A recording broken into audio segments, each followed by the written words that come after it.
Hello friends, మీరు కనుక subscribe చేసుకోకుండా ఈ వీడియో చూస్తుంటే ప్లీజ్ సబ్స్క్రైబ్ చేసుకోండి. యువతీ యువకుల ప్రేమలో మొదటి భాగం ఆకర్షణ. ఆకర్షణకు కారణం ఏదైనా కావచ్చు. అభిరుచులు కలిసినా అది ఆకర్షణకే దారితీస్తుంది. ఆ ఆకర్షణే ఇద్దరిని ఒక చోట చేరుస్తుంది. కొన్ని రోజుల తర్వాత వాళ్ళిద్దరి మధ్య మానసిక అనుబంధం ఏర్పరుస్తుంది. ఆ తర్వాత అది ప్రేమగా మారుతుంది. దాన్ని నిలబెట్టుకోవాలన్నా తెంచుకోవాలన్నా అది వారిద్దరి ఆలోచనలు, బుద్ధి మీద మాత్రమే ఆధారపడి ఉంటుంది. కారణం ప్రేమలో బాధ్యత ఉండదు. ఇదే రాజు మాలతీల మధ్య జరిగింది. మామూలే, పెద్దలు ఇద్దరి ప్రేమను అంగీకరించలేదు. ఇప్పుడేం చేయాలి? పెద్దల కోసం ప్రేమను త్యాగం చేద్దామని మాలతి. కాదు, ప్రేమను గెలిపించే తీరాలని రాజు గొడవపడ్డారు. చివరకు ఎవరు గెలిచారు తెలుసుకోవాలంటే ఈ కథను చదవండి. చెంప చెల్లుమన్న శబ్దం వినబడింది. పార్కులో బెంచ్ మీద కూర్చొని తన ప్రేమికుడు మహేష్తో సరదాగా మాట్లాడుకుంటున్నారమ్మా. ఆ శబ్దానికి ఉలిక్కిపడి కూర్చున్న బెంచి నుండి పైకి లేచి శబ్దం వచ్చిన వైపు చూసింది. అక్కడ చెట్టు కింద తన స్నేహితురాలు మాలతి, ఆమె ప్రేమికుడు రాజు నిలబడున్నారు. మాలతి తన చెంపను పట్టుకొని తలదించుకొని నిలబడున్నది. ఆమె కంటి నుండి ధారగా నీరు కారడం, ఆమె ప్రేమికుడు రాజు వేగంగా అక్కడి నుండి వెళ్ళిపోవటం గమనించిన రమ కోపంగా అడుగు ముందుకు వేసింది. ఎక్కడికి? ఆమె చేయి పుచ్చుకొని ఆపిన మహేష్ రమను అడిగాడు. ఎక్కడికని అడుగుతావేమిటి మహేష్? నా స్నేహితురాలు మాలతిని ఆమె ప్రేమికుడు రాజు కొట్టి వెళ్తుంటే చూస్తూ ఊరుకోమంటావా? ఎందుకు కొట్టావని రాజును నిలదీయవద్దా? వదులు, నా చేయి వదులు మహేష్. రాజు తల దించుకునేలా 4 మాటలు అడుగుతాను కోపంగా చెప్పింది రమ. అది కాదు రమా అని మహేష్ ఏదో చెప్పబోతుంటే, నన్ను ఆపకు మహేష్. భార్యను కొట్టటమే తప్పు, ప్రేమికురాలను కొట్టటం అంతకంటే పెద్ద తప్పు. ప్రేమించేటప్పుడే ఇలా కొడుతున్నాడే. పెళ్లి చేసుకున్న తర్వాత మాలతిని ఎన్ని కష్టాలు పెడతాడో. సరైన రాక్షసుడిలా ఉన్నాడు ఆవేశంగా చెప్పింది. రమ ఆవేశంగా మాట్లాడడం మహేష్కి నచ్చలేదు. చిరాకు కూడా తెప్పించింది. అది గమనించిన రమ తన ఆవేశాన్ని ఆపుకుంటూ మహేష్ పక్కన కూర్చుంటూ, మాలతిని రాజు ఖచ్చితంగా పెళ్లి చేసుకోడు, టైంపాస్ కోసం ప్రేమిస్తున్నట్టు నటిస్తున్నాడు. ఈ విషయాన్ని మాలతి త్వరగానే అర్థం చేసుకుంటుంది. రాజు దగ్గర నుండి విడిపోతుంది. మాలతి అర్థం చేసుకోకపోతే నేనే దానికి అర్థమయ్యేలాగా చెప్పి వాళ్ళ అబద్ధమైన ప్రేమను విడదీసి మాలతిని రాజు దగ్గర నుండి కాపాడుతాను అన్నది. అక్కడ జరిగిన సంఘటన మహేష్, రమల సంతోషానికి అడ్డుకట్ట వేసింది. Cool Rama, cool. రమ చేయి పుచ్చుకొని చిన్నగా నొక్కుతూ ఆమెను శాంతపరిచాడు మహేష్. అది కాదు మహేష్ అంటూ రమ ఇంకా ఏదో చెప్పబోతుంటే మహేష్ అడ్డుపడి, వదిలేయ్ మాలతి, ఏదైనా తప్పుగా మాట్లాడుంటుంది. అందుకని రాజు చిన్న దెబ్బ వేసుంటాడు. ప్రేమ ఉన్న చోటే కోపం ఉంటుందని నీకు తెలియదా అన్నాడు మహేష్. ఎలా వదిలిపెట్టమంటావు? మాలతి నా స్నేహితురాలు, ఇంట్లో చాలా గారాబంగా పెరిగిన పిల్ల. నాకు ఊహ తెలిసినప్పటి నుండి నన్ను ఇంతవరకు ఎవరూ కొట్టలేదు అని నాతో చాలాసార్లు చెప్పింది. అలా గారాబంగా పెరిగిన పిల్ల మీద చేయి చేసుకొని దాన్ని చిన్నబుచ్చాడు. అయినా నాకు తెలియక అడుగుతా, మాలతి ఏదో తప్పుగా మాట్లాడుంటుందని అందువల్లనే రాజు ఆమెను కొట్టుంటాడని అన్నావే. తప్పుగా మాట్లాడినంత మాత్రాన ప్రేమిస్తున్న అమ్మాయిని కొట్టటం కరెక్టా? ఏం మాట్లాడి తీర్చుకోలేడా? ఒక పబ్లిక్ పార్కులో అలా కొట్టటం సంస్కారవంతుల లక్షణమా? రమ మాటలు మహేష్లో ఏదో తెలియని భయాన్ని ఏర్పరిచింది. సమాధానం చెప్తే తమ ఇద్దరి మధ్య గొడవలు వస్తాయేమోనని భయపడి మౌనంగా కూర్చున్నాడు. తప్పు చేయటంలో ఆడవాళ్ళ కంటే మగవాళ్లే ఎక్కువ. కానీ రాజు కంటే నువ్వు చాలా మంచివాడివి. ఇంతవరకు నువ్వు కోపంగా ఒక్కసారి కూడా మాట్లాడలేదు. మనిద్దరి మధ్య గొడవలే రాలేదు.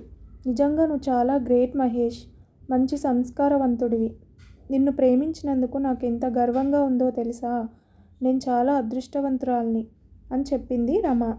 పొగడటం ఆడవాళ్లకు మాత్రమే కాదు, మగవారికి కూడా ఇష్టమే. మహేష్ ఆ పొగడ్తల మత్తులో కొంచెం ఆనందపడ్డాడు. నీ దగ్గర కోపం కొంచెం కూడా లేదు. కొట్టాలనుకున్నా కూడా నీ చేతులు నన్ను కొట్టలేవు. మహేష్ చేతివేళ్లను నిమురుతూ చెప్పింది రమ. రమను ఎక్కువగా మాట్లాడనీయడం ఇష్టం లేని మహేష్ ఎంతో చాకచక్యంగా ఆమెను ఆ చోటు నుండి తీసుకువచ్చాడు. కొద్దిసేపట్లోనే మాలతి రాజుల గొడవను పూర్తిగా మర్చిపోయింది రమ.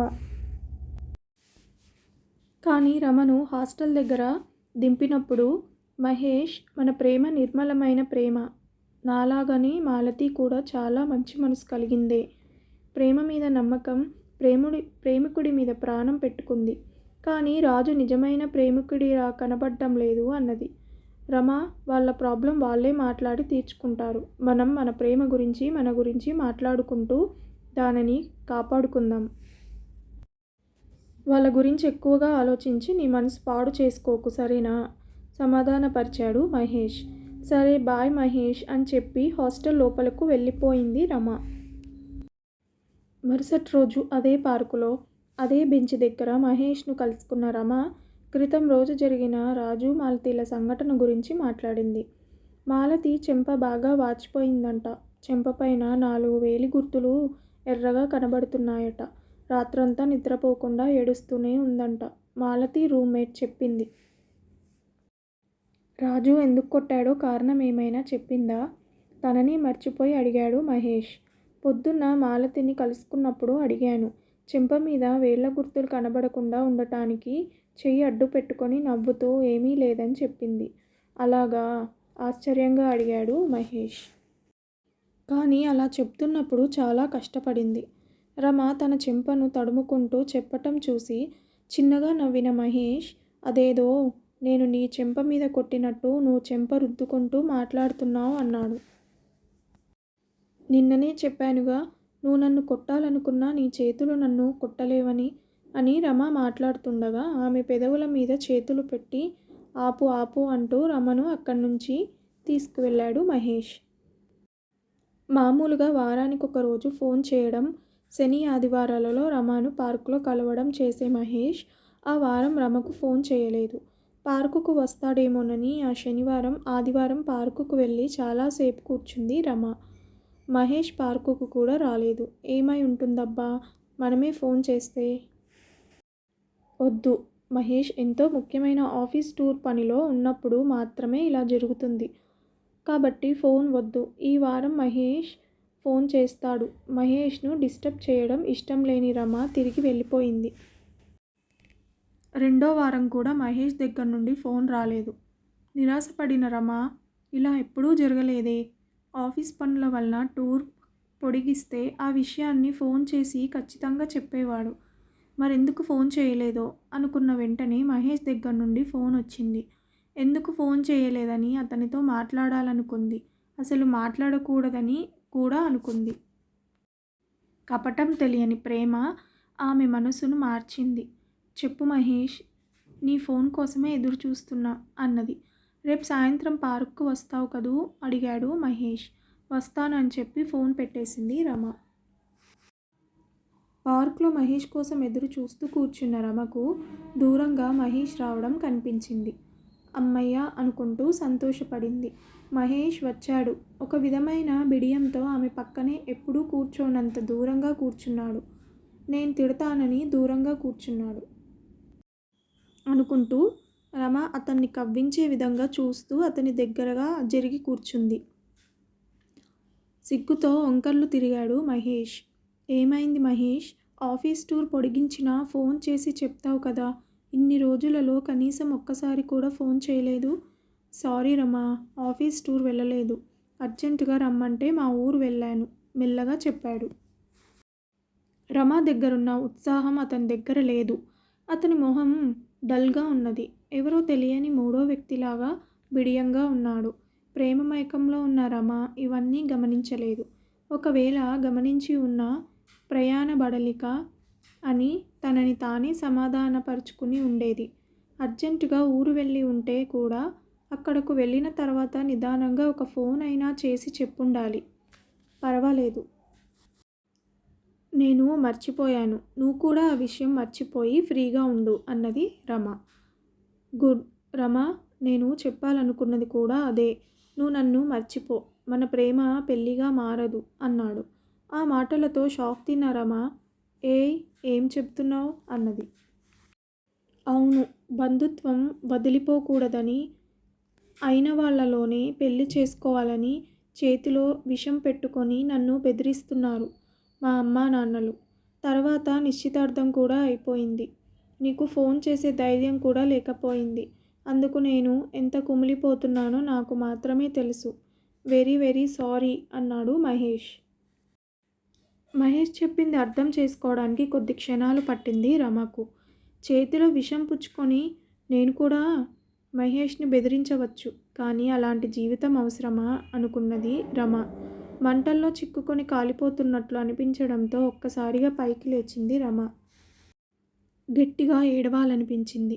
ఖచ్చితంగా మహేష్ ముందు ఏడవకూడదు అనే నిర్ణయంతో మహేష్ ముఖం వైపు కూడా చూడటం ఇష్టం లేక సుడిగుండంలాగా గిరుక్కున వెనక్కి తిరిగి వెళ్ళిపోయింది రమ. తన బాధను ఎవరితో చెప్పుకొని ఏడవాలో తెలియక ఆ రోజు సాయంత్రం గుడికి వెళ్ళింది. అక్కడ మాలతి రాజు ఎదురుపడ్డాడు. తనని చూసి నవ్వు ముఖం పెట్టిన మాలతి మెడలో తాళిబొట్టు కనిపించింది. సారీ రమా, నీ దగ్గర చెప్పలేకపోయాను. రాజు వాళ్ళ ఇంట్లో మా వివాహానికి ఎవరూ ఒప్పుకోలేదు. తన ప్రేమ మీద పట్టుదలతో ఉన్న రాజు నలుగురు స్నేహితుల సమక్షంలో రిజిస్టర్ ఆఫీస్లో మా పెళ్లి రిజిస్టర్ చేసి అక్కడే అందరి ముందు నాకు తాళి కట్టాడు అని చెప్పింది మాలతి. ఆశ్చర్యంగా చూసింది రమ. ఏమిటి అంత ఆశ్చర్యంగా చూస్తున్నావు? ఆ రోజు చెంప మీద కొట్టాడు, ఈరోజు తాళి కట్టాడు. ఏమిటా అని కదూ? రాజు నిన్నెందుకు కొట్టాడు అని ఆ రోజు నువ్వు అడిగావే, ఇందుకే కొట్టాడు అన్నది మాలతి. అయోమయంగా చూసింది రమ. అర్థం కాలేదు కదూ? ఆ రోజు పార్కులో ఏం జరిగిందో చెబుతా విను అన్న మాలతి రమ చేయి పుచ్చుకొని పక్కనున్న అరుగు మీద కూర్చుంది. రాజు తన స్నేహితులతో మరో అరుగు మీద కూర్చున్నాడు.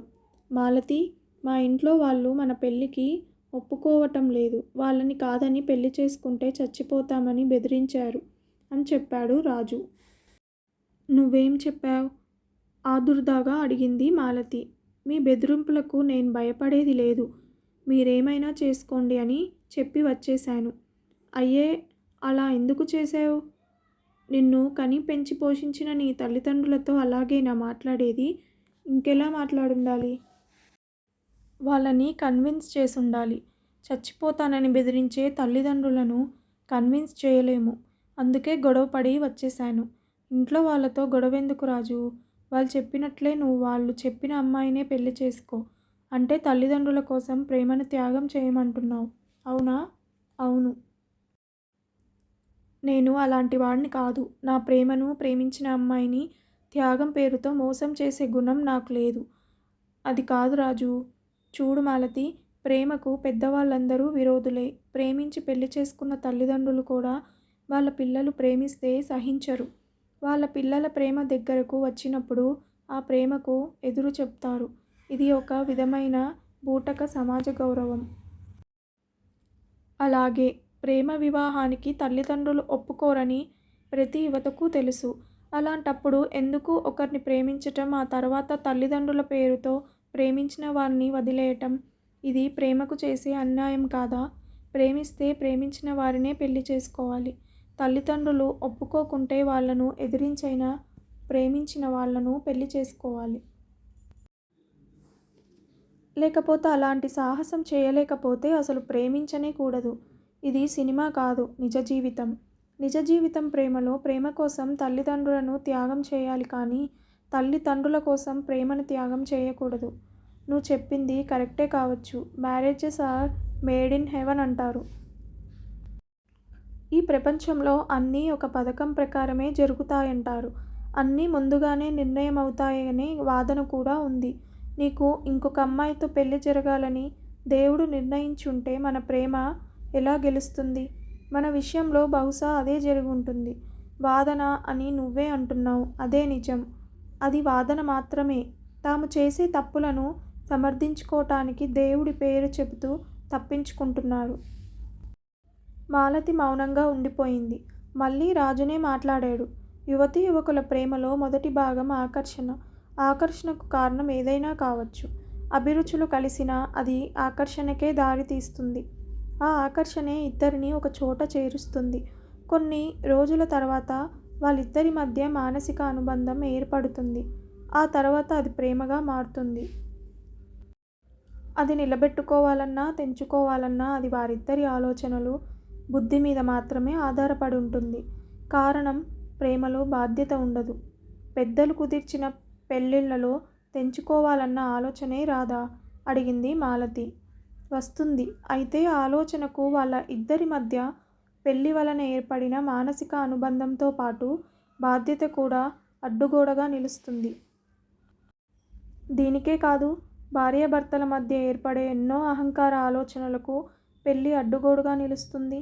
కారణం పెళ్లిలో బాధ్యత ఉంటుంది. పెద్దలు కుదిర్చిన పెళ్ళిళ్ళలో కూడా ఏదో ఒక ఆకర్షణ వలని వధూవరులు పెళ్లికి అంగీకరిస్తారు. పెళ్లి జరుగుతుంది. పెళ్లి బంధం వలన వాళ్ళ మధ్య ఆ మానసిక అనుబంధం చాలా తొందరగా ఏర్పడుతుంది. పెళ్లి జరిగిపోయింది కాబట్టి వారు వారి మానసిక అనుబంధంను నిలబెట్టుకోవటానికే ఎక్కువగా శ్రమ పడతారు. కాబట్టి ప్రేమించిన యువతీ యువకులు కూడా సాధ్యమైనంత త్వరగా పెళ్లి చేసుకోవాలి. అప్పుడు వాళ్ళ మధ్య ఏర్పడ్డ మానసిక అనుబంధం మరింత గట్టిపడుతుంది. బాధ్యత వస్తుంది. దాంపత్య జీవితం సుఖమయమవుతుంది. దాంపత్య జీవితం సుఖమయం అవ్వాలంటే ఇద్దరి మధ్య మానసిక అనుబంధం చాలా ముఖ్యం. మానసిక అనుబంధం ఏర్పడటానికి పెళ్లి చాలా ముఖ్యమైన వ్యవస్థ. మాలతి ఏదో ఆలోచనలో పడింది. చూడు మాలతి, సమాజంలో అనేక రకాల కాలుష్యాల గురించి వినే ఉంటావు. అన్నిటికంటే ప్రమాదకరమైన కాలుష్యం ప్రేమ కాలుష్యం. ఆనందమైన దాంపత్య జీవితాలకు, సంతృప్తికరమైన కుటుంబ జీవితానికి, ప్రశాంతమైన సమాజం ఏర్పడటానికి కావలసింది కాలుష్యం లేని ప్రేమ. నేను అదే కోరుకుంటున్నాను. 15 రోజుల తర్వాత మనిద్దరం రిజిస్టర్ ఆఫీస్లో పెళ్లి చేసుకుంటున్నాం.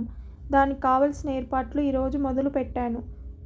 వద్దు రాజు, ఎవరికీ తెలియకుండా పెళ్లి చేసుకోవటం నాకు ఇష్టం లేదు అంటే మాలతి చెంప చెల్లుమన్నది. కంటి చివరగా కారుతున్న కన్నీటిని రుమాలుతో రహస్యంగా తుడుచుకుంది రమ. నిజమైన ప్రేమను వెలిపుచ్చిన రాజును రాక్షసుడనుకున్నామే, అతను రాక్షసుడు కాదు, నిజమైన మగాడు. రమ మనసు నొప్పితో బాధపడింది. కంగ్రాట్స్ మాలతికి రాజు షేక్ హ్యాండ్ ఇచ్చి గుడి లోపలికి వెళ్ళింది రమ. విన్నారు కదా ఫ్రెండ్స్, ఈ కథ కనుక మీకు నచ్చితే ప్లీజ్ సబ్స్క్రైబ్ చేయండి. అలాగే లైక్ చేయడం మర్చిపోకండి. Thank you so much for watching this video.